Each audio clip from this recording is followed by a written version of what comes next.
So, you ever wondered where emotions come from? It's really important to understand this because emotions are a critical part of all of our lives. And if we are not in control of our emotions, we're out of control of our life.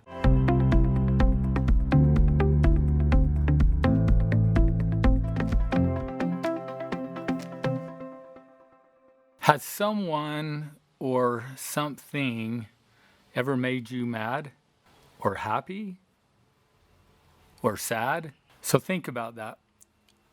Where do emotions come from? If someone or something made me mad or happy or sad, then the equation for emotions would look like this. It would be the event or circumstance, and I'm going to call that something different. Let's call this the antecedent, or kind of what happened first. So A, if the antecedent, the event, the person, the situation caused the emotion, then it would be A equals E, E standing for emotion. So I want you to think about that for a minute. And I'm going to share with you an experience that I had with my wife, Tony, a number of years ago. We were traveling, and so we were in an airport, and we were sitting right next to the counter by where you board the plane. And as we're sitting there, a gentleman walked up to the counter pulling his luggage and talked to the lady at the counter and said, "Hi," and he handed his ticket and he says, "I'm on flight such and such, and we were scheduled to depart out of gate like 58. And he says, we were just over there and they told us that our flight has been changed and we're now going out of gate 12. And so he had pulled his luggage and walked all the way from gate 58 or whatever it was to gate 12. So the lady took his ticket, punched it in the computer, looked at it, and she said, "Sir, I'm sorry. This is showing that your flight is still going out of gate 58. So he took his ticket and started back towards gate 58.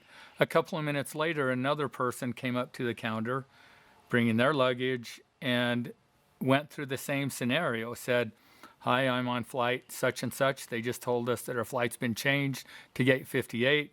Person gave the lady the ticket. She punched it in and says, "I'm sorry, that's a mistake. It's showing that your flight is still going out of gate 58. Well, there were about 8 different people that this occurred with. One by one, each of these people came up to the counter with the same story, and she sent all of them back. Well, after about the 8th person, there was an announcement that came over the airport, over the loudspeaker, and said, "Flight such and such out of gate 58 has been changed and is going out of gate 12. So imagine all of the people that had just left gate 58, walked to gate 12, and now we're headed back to gate 58, hear the announcement. So they turn around and start coming back to gate 12. Well, the lady at the counter also heard the announcement, so she picks up the phone and calls somebody on the phone and says, "I just heard that announcement, but it's showing on my computer that that flight is still going out of gate 58. And apparently she was told, "Sorry, that announcement is incorrect. The flight is still going out of gate 58. So how would you like to be that lady? Now, I don't know why they didn't do a correction of the announcement, or, I don't know why things happened the way that they did.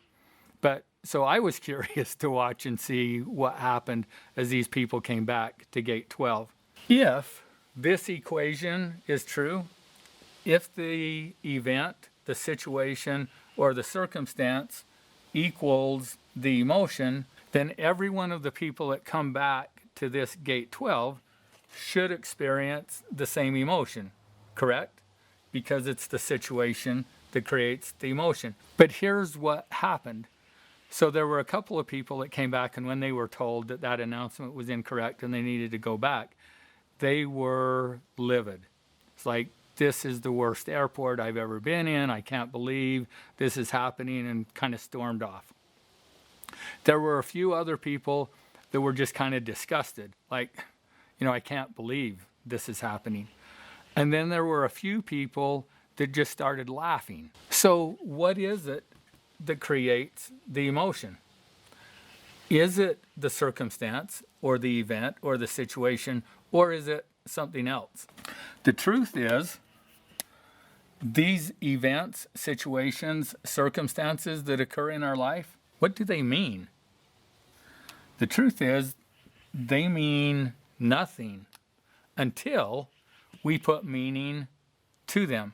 And the way that we do that is with our thoughts. I think it was Shakespeare who said a long time ago that, nothing is either good or bad, but thinking makes it so.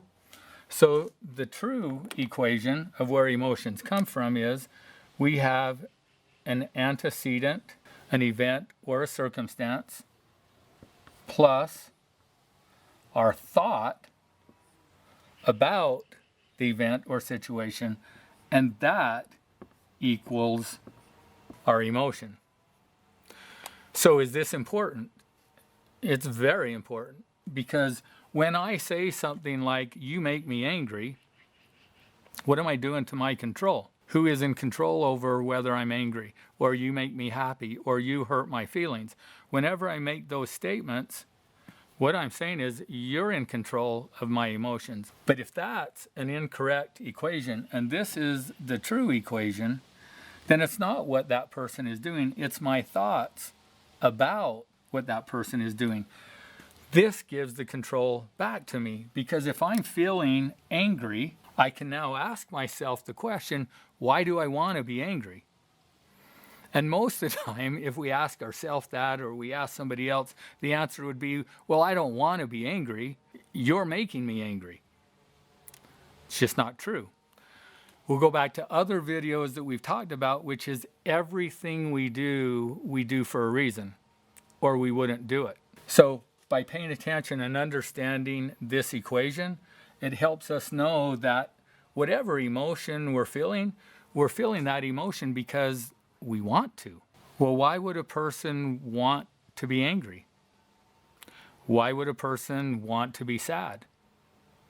Why would a person want to be embarrassed? So remember, on other videos we've talked about the boxes, and we have thoughts and beliefs, and they drive our behavior, and that gives us our outcome.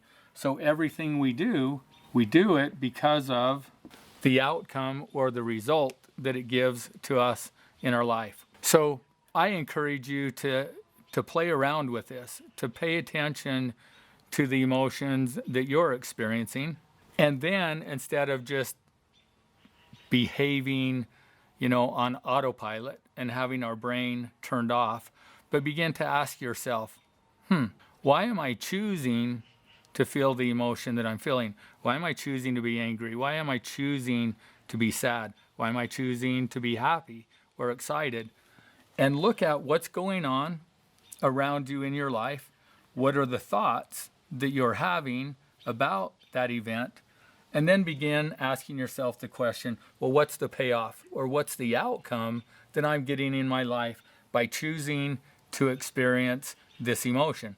And if it's not really giving me the outcome that I want, then I would encourage you to go back and look at your thoughts about that situation and see if you can't change your thoughts that will give you a different emotion that will create the outcome that you really want in your life.